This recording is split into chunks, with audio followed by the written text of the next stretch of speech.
Hi, I'm Stefan, the BMW DIY guy, and I want to help you not break your DRLs like I just did.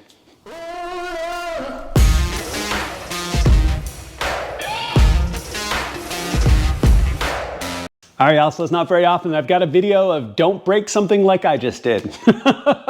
But hopefully you got a chance to check out my install video from Machamaro where you can upgrade the DRLs in your BMW. And this can be done across multiple models, and there's yellow, there's RGB kits, there's lots of really cool ways that you can upgrade the lighting of your daytime running lights on your BMW. Now, I just broke mine. So as a follow-up for my install videos, and I've got two of them, I wanted to give you some hints and some things that I've learned, and very specifically in my M2C, because the way those boards mount are a little bit different from some of the other models. And I'm afraid that I've broken mine really badly. All right, so let's go ahead and jump in the car and I'll show you exactly what I'm talking about, and I hope you can avoid the same thing. All right, y'all, so let's talk through the problems before we talk through the solution. Now, right now, my car is half white, half yellow. So I've got the inner lights are the OEM white, the outer are the new yellow from Machamaro. And that was after I decided to move this a little bit. I was going to change my setup a little bit. And when I pulled this back out and I put it back in, my inner DRL failed. And actually the whole thing, if the inner fails, the whole thing won't turn on. So I'll spare you all the time that I spent trying to figure out what was wrong. And this is the new DRL board from Machamaro here on the left side or driver's side position. I hate to admit this, y'all, but I went through 5 of these. I initially thought that it was a bad one. Maybe I had one that failed. I got another one. I thought that one had failed. Something's wrong here. So what I realized by the time I got to number 4, and with my 4th replacement board, that I was the cause of the problem. And I hate to admit that, but it's true. Now, if you look very, very closely, and it's hard to see, but if you look right on the edge right there, you're gonna see a very, very teeny tiny resistor. Now, this is one of the OEM boards. It's not the exact identical board, but you'll see there's no exposed resistors around where the LEDs are. So the heart of the problem is right here. You've got your plastic light guide. You've got 2 light guides that come up. You've got one that comes up on this side to collect the light from the LED. You have one on this side that comes up to collect the light for the LED for the center. So in this position, and I've got the OEM board in right now, as you can see, there's no resistor on that edge. So unless you're extremely careful, and I mean incredibly careful, when you fit this down into place, which I can just do very simply just like that, you will scrape this resistor off. Now, I've definitely spoken with some folks who followed my other video, had no problem and installed it on first attempt. They did great. I'm speaking to a greater and growing number of people that are starting to scrape that resistor off. They don't understand why it's failed, and I have to tell them, well, you're just like me in this case. You scrape the resistor off. There's no solution other than buying a new board. So I wanted to share this with you guys in case you run into this problem, because I actually am really enjoying the half white, half yellow look, but I also do want to switch to the full yellows, like the CSLs. So, and like I said, I've got the OEM board in right now.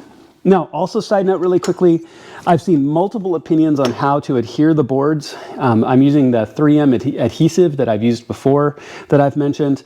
I've had 0 issues with that whatsoever. I know that there's a lot of recommendation back and forth on what you use to adhere the boards down. Thermal glue is the primary recommendation, and I have some. I could always use it, but the 3M seems to work just fine for me. But as we talk through this, and this is my 6th board.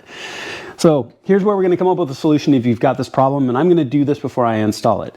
There's no coating at all over this resistor. There's no protector. There's nothing to help keep that from getting scraped off, and it's extremely delicate. When you scrape that resistor off, you won't even feel it come off. It'll just scrape straight off.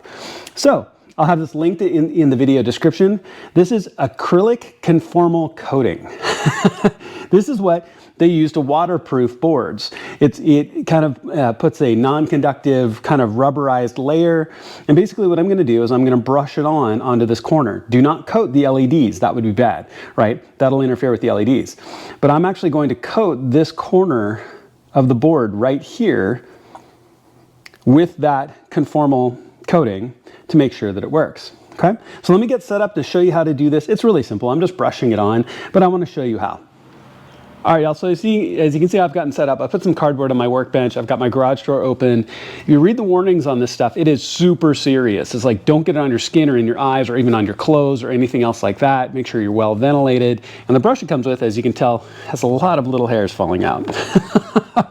So I'm going to be extremely careful with this, and you can tell I have gloves on as well.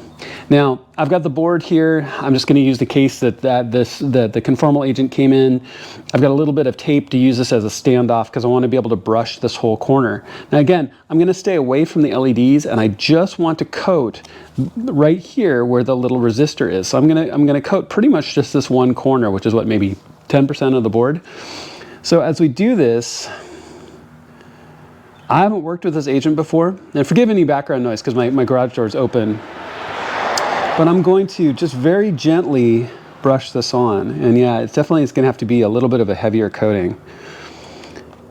This takes about, if you read the directions, it takes 7 to 10 minutes for this to dry to the touch.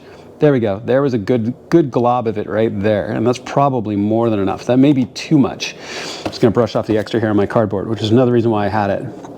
What I wanted to do though is I wanted to stay away from the LED. So I'm gonna take a little bit of the extra off and away, because what I wanted to do is coat the LED right there, or not coat the LEDs and coat the resistor. And I can see from reflection I've walked up pretty much at about a 45-degree angle across the corner of the board right there, and that's gonna have to be good enough. If need be, I can always do another coat, but that's about it right now. And again, I'm gonna cap this. This has a really strong smell. So be very careful while you're working with this, okay? So it says it takes about 7 to 10 minutes for the coating to dry under room temperature. I'm a little bit colder out there, so it might be, 10, 15, 20 minutes. And then it takes 24 to 48 hours to fully cure. So we're gonna let this dry. We're gonna fast forward, so I'll see you in 2 days. All right, y'all, so here we are 2 days later. And here's the board now. It's going to be really hard to see on camera. Again, I coated this corner right here. If you look really closely, you can see kind of a clear coating that goes from about the corner almost out to the letter L and then back. So I coated that corner really well to help protect that resistor. So it's all dried and hard now, so which is really good. I've gone ahead and pulled the light assembly out, and I've pulled the OEM board that I've had in. And like I said, now, really quick advice. As far as securing these down, when you buy these kits, they frequently come with thermal glue. You can definitely use those. I've also been using double-sided 3M automotive adhesive, which has worked really, really well. I've had these boards in now for weeks, and I haven't had any issues with the boards moving or seemingly overheating either. So you can definitely use either. Now, really quickly, again, as a reminder, we're going to secure the new board here in place and in the correct orientation. And then here's that light guide right here, that plastic light guide. And it's this top lead edge right here. That is the troublemaker. That's the part that's going to scrape that resistor off. So once we get the new board on, we're going to slide it in very carefully. I'm going to try to shift it as far back as I can, and there's very little movement, but I'm going to try to shift it back as I put it in to not scrape that resistor off. Okay? So I'm going to go ahead and I'm going to secure this down. I'm going to use 3M tape again in this case to secure it down, and then I'll get this in place and I'll show you reinstalling it. All right, so as you can see, the new board's in place. It's secured down in the correct orientation with the little cutout here on this one fin. I try really hard not to touch the LEDs if I can help it. Don't want to get any oil on them. So now, here's the part where you slide this in, you're going to not want to hit that light guide.